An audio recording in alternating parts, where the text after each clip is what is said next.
Hello everyone. तो इस video में हम लोग ना इलेक्ट्रोकेमिस्ट्री के जो स्मॉल स्मॉल क्वेश्चन है 1 मार्क्स और 2 मार्क्स में जो बोर्ड में आ चुके हैं प्रीवियस ईयर्स में, उसको हम डिस्कस कर लेते हैं क्योंकि वो वापस भी आने वाले हैं, श्योर चांस से वापस आएंगे।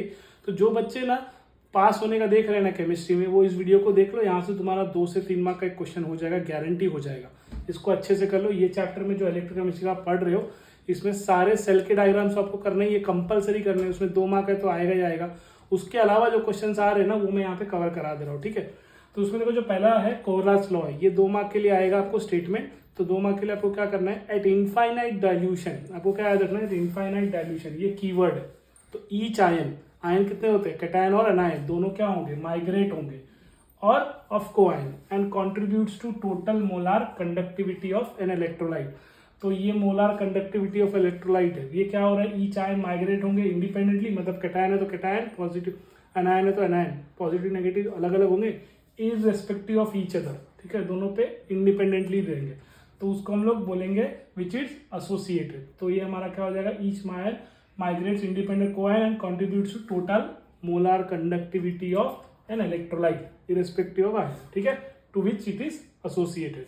तो हम लोग ऐसे लिखेंगे इसको रिप्रेजेंटेशन में। ये आपको 2 मार्क्स के लिए आ जाएगा। देखिए 3 बार आया है, 13, 15 और 22 में, ठीक है। फिर उसके बाद क्या रखना है, relation between molar conductivity and conductivity of solution.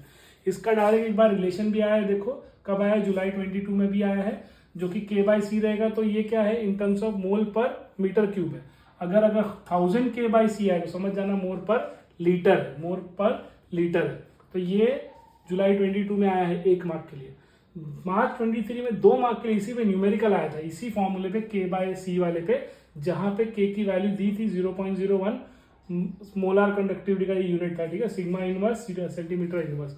और वैसे ही C की वैल्यू दी थी कॉन्सेंट्रेशन 0.5। तो हमने क्या किया, K की जगह 0.01 डाला और C की जगह 0.5 डाला।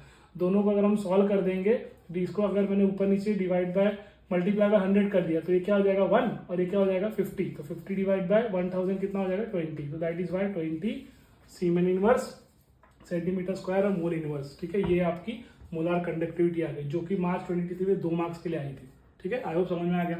अगला क्वेश्चन आपका है यूनिट ऑफ सेल कांस्टेंट। ये बोर्ड में आया है, ऐसा यूनिट रहेगी तो मीटर इनवर्स लिखना, और अगर सीजीएस में लिखना है तो सेंटीमीटर इनवर्स। ये जुलाई 23 में आया, देखो 1 मार्क के लिए। फिर क्या आया है, यूनिट ऑफ मोलार कंडक्टिविटी।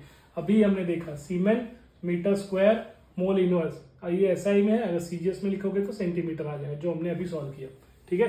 देखो फेब 24 मोलार कंडक्टिविटी, देखो एक बार रिलेशन आ गया है 22 में, 23 में सम आ गया, 24 में वापस यूनिट आ गया। तो अच्छे से करके जाइए, देखो बार बार आ रहा है।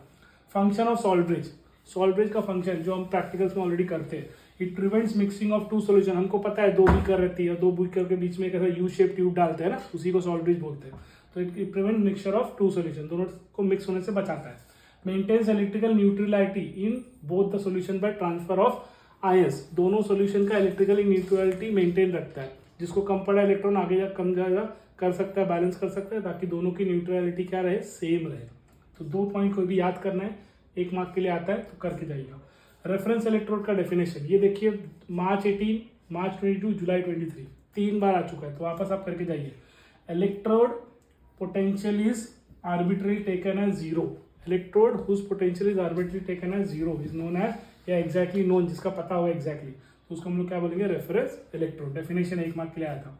Cell representation of C standard hydrogen electrode, तो क्या होता है H+, जो कि आयन के फॉर्म में रहेगा, फिर H2 गैस के फॉर्म में रहेगा एट 1 एटमॉस्फेयर प्रेशर, और प्लैटिनम है, ठीक है। ये सिंगल इलेक्ट्रोड है, ठीक है। तो ये आपका जुलाई 22 में आया है। फिर फ्यूल सेल का डेफिनेशन आया है। फ्यूल सेल क्या होता है, गैल्वेनिक सेल है, जिसका हमें पता है 2 साइड इलेक्ट्रोलाइट और गैल्वेनिक। तो गैल्वेनिक है जिसमें energy of combustion of fuel is converted into electrical energy. Energy of combustion of fuel is directly converted into किसमें, इलेक्ट्रिकल एनर्जी, और बाद में उसको हम यूटिलाइज करते हैं, तो उसको हम लोग फ्यूल सेल बोलते हैं, या H2O2 सेल भी बोला जाता है। मार्च 17 में आया। एप्लीकेशन ऑफ फ्यूल सेल, ये भी देखिए मार्च 23 में आया, 1 मार्क के लिए। तो एप्लीकेशन में क्या लिखना है, कोई भी 2 पॉइंट लिखो 1 मार्क के लिए। Fuel cell are used in experimental basis in automobiles में हम लोग यूज कर रहे हैं अभी भी। Use for electrical power in space programme, जो स्पेस में हमारे जो भी हमें रॉकेट वगैरह जाते हैं, तो उसमें यहाँ का जो पूरा पावर सिस्टम होता है फ्यूल सेल से यूज होता है, ठीक है। इलेक्ट्रोकेमिकल सीरीज और इसका एप्लीकेशन, तो एप्लीकेशन में जगह ही नहीं थी, मैं लिख पाया, लेकिन आप एप्लीकेशन कोई भी 2 याद कर लो। और इसका डेफिनेशन देखिए कितनी बार है, 10, 19, 20, 24, ठीक है, तो इसलिए बहुत इंपॉर्टेंट है। तो क्या दिया है, अरेंजमेंट ऑफ इलेक्ट्रोड्स, इलेक्ट्रोकेमिकल से क्या आता है, अरेंजमेंट ऑफ इलेक्ट्रोड्स, कैसे, with the electrode half reaction, ऐसे अरेंज करना है हाफ रिएक्शन के हिसाब से, in order of decreasing potential, in order of decreasing potential, मतलब सबसे पहला जो इलेक्ट्रोड रहेगा वो कैसा रहेगा, उसका पोटेंशियल ज्यादा रहेगा, उसके बाद जो अरेंज करेंगे उसका लो रहेगा, उसके बाद जो और लो होगा, तो ऐसे डिक्रीजिंग ऑर्डर ऑफ पोटेंशियल। ठीक है, तो ये सारे टोटल मैंने अभी 11 क्वेश्चन कवर किए एक एक मार्क के। ठीक है, और ये बोर्ड में आ चुके हैं और आएंगे वापस, देख लिए, एयर भी मैंने प्रूफ के लिए लिखा है, तो करके ही जाओ, आपका डेफिनेटली यहाँ से 2 से 3 मार्क्स हो जाएगा। ठीक है, आई होप वीडियो पसंद आया होगा। Thank you.